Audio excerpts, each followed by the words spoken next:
back with another video. This time it is back in traps, and even though it's my row day, I'm still warming up with pull-ups. It's a fundamental back movement. I throw these in every single time just as a warm-up, get a nice sweat going, a good pump going, and then I get into my workout.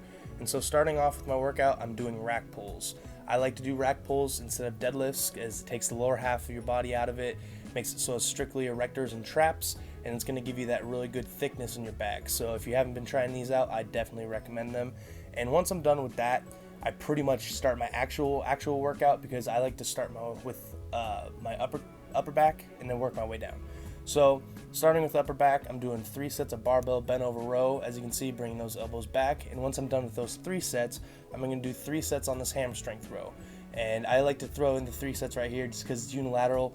I do exercises that each side's working independently, and quite frankly, I miss this machine. I had this at my gym maybe a couple months ago and it closed down, so I'm happy to have this machine back. So once I'm done with the 3 sets of 12 on this, I'm actually dropping the weight.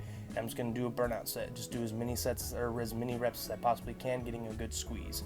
And then once I'm done with this, I'm going to work my way down, and I'm going to hit my lats independently. So I'm doing this with the hammer strength row, and I love this machine. I'm so glad to have this machine back. I like having that set plane of motion for the rows, and this specific one is a little bit different than the last gym, and it really keeps your elbows close to your body, so I'm really happy to have that back.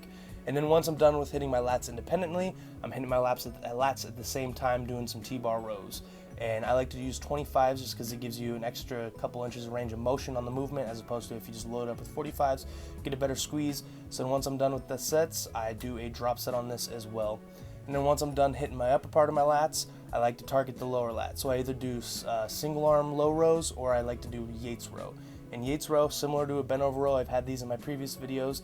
You just want to bring it to the lower part of your abs, kind of your belly button area, keeping those elbows close, and you want to have a really close grip on it. And as you can see, I'm getting a good squeeze. I'm not using a lot of weight, I'm just focusing on the squeeze. And then, now I'm done with back, I'm going into traps. And I'm hitting traps, I'm just going to do some upright rows. As you can see, I prefer these over the cable as of lately, just using the standard barbell. And then once I'm done doing that, I'm just going to do some heavy shrugs. And if you guys like the video and want more content, just subscribe and leave a like.